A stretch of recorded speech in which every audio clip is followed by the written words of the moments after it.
Bună seara! Suntem în sala de sport a Școlii Generale numărul 10 din Tulcea, alături de sensei Moise Florentin. Salut, Florin! Bună seara! Salut, Liviu! Florin, noi ne cunoaștem de mult timp, n-are rost să te întreb. Doar pentru spectatori și pentru oameni care vor să te cunoască, hai, prezintă-te puțin. Mă numesc Moise Florentin, am 49 de ani, practic arte marțiale din 1992. Atunci am început cu stilul Jiu-Jitsu și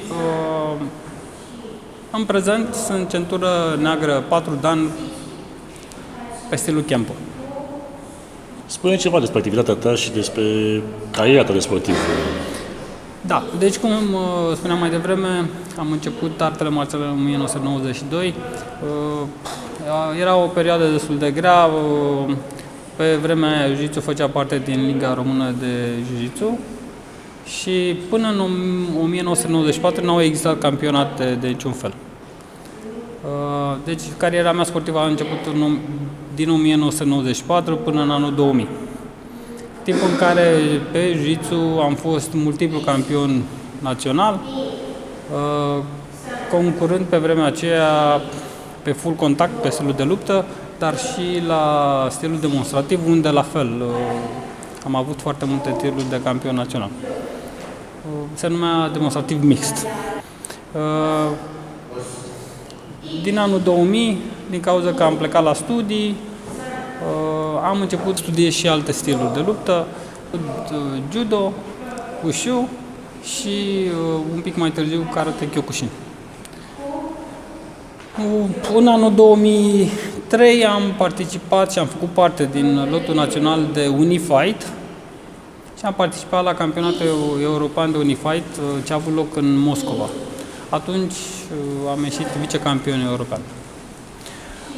Cumva, după aceea, cariera mea sportivă a început așa să încetinească și ușor, ușor se apropia partea mea de a deveni instructor.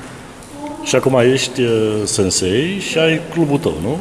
Acum sunt instructor. Instructor. Și sunt președintele clubului Șemi Dobrogeni din anul 2016. Cu copiii a început în anul 2013. Am deschis o secție atunci, tot în sala asta, deci din 2013 antrenamentele le facem în această sală. Și sub diferite cluburi care cumva ne-au acordat uteala să putem participa la campionat. Tot din anul 2013, cea mai mare parte a activității noastre sportive a fost pe Kempo. Deci cumva se poate spune că am activat în cadrul Federației Române de Kempo. Ok, spune cumva cum este organizat clubul Șemi Dobrogeni? Da, deci actualmente clubul Șemi Dobrogeni are două secții, împărțită pe două zone, să zic așa. Prima zonă este cea în care sunt eu instructor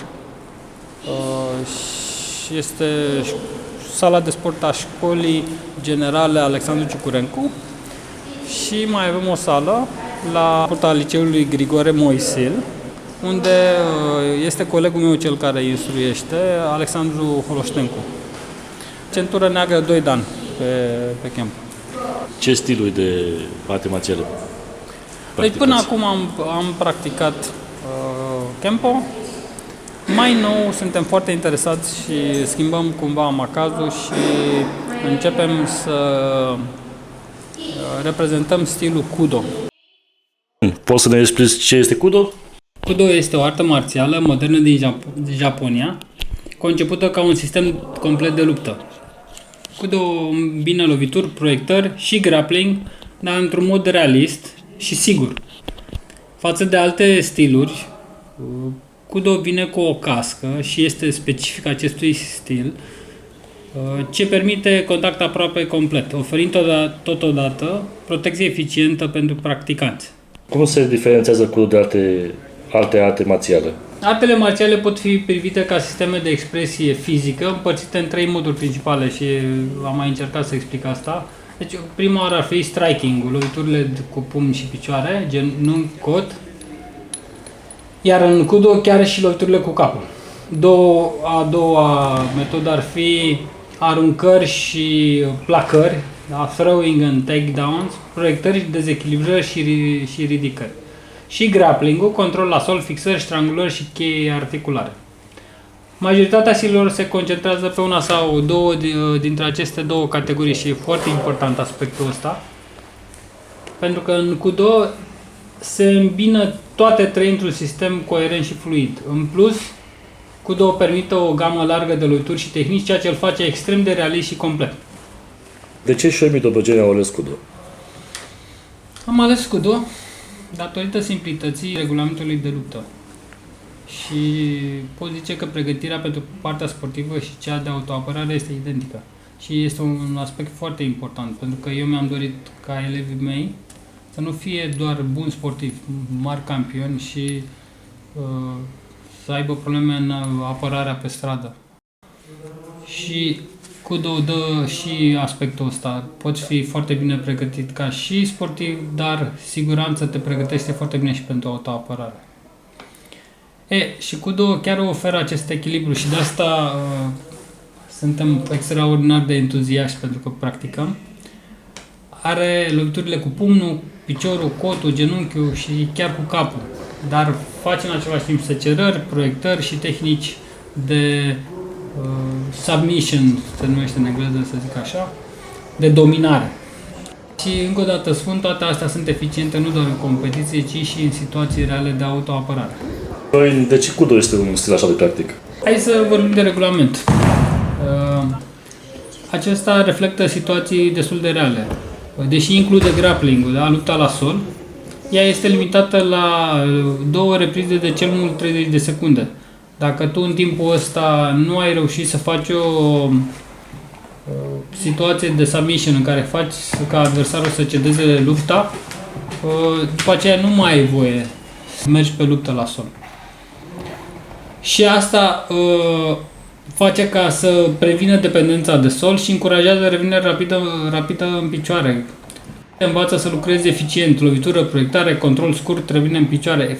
Ca în lupta reală pe stradă, unde nu-ți permiți să te încaieri cu un singur om, da, în timp ce 3 inși sunt călare pe tine. Ce avantaj aduce practicarea acestui sport Kudo? Da, o întrebare foarte interesantă. Cei care practică Kudo cu noi vor avea o parte de o dezvoltare a încrederii în sine și a disciplinei.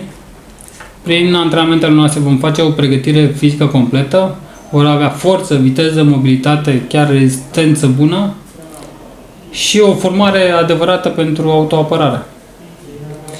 În timpul practicăm acest sport, datorită echipamentului pe care îl avem pe noi, putem vorbi și de siguranță. Nu sunt situații în care sportivii se pot accidenta foarte tare datorită practicării Kudo-ului. Și mai vorbim de formarea caracterului și a respectului pentru ceilalți, că e foarte important. De asta pot spune că este potrivit atât pentru copii cât și pentru adulți. Cum ai descrie identitatea Kudo într-o frază? Kudo este o artă marțială modernă, completă și realistă, care îmbină toate distanțele luptei, cum ziceam mai devreme, da? De aceea se numește calea spațială, într-un sistem sigur, eficient și formator de caracter, potrivit atât pentru competiție cât și pentru autoapărarea reală pe stradă. Suntem la final de an. Ce planuri ai pentru 2026? Avem 2 obiective pe care le urmărim. Unul este să învățăm Kudo, 2 este să participăm la competiții de Kudo. Învățatul se face prin participare la stagii și cum în România eu sunt unul din inițiatorii acestui stil, nu putem vorbi încă de stagii aici. De-aia avem planuri de participare chiar la sfârșitul ianuarie mergem în Italia sau Franța, că avem de ales în cazul ăsta.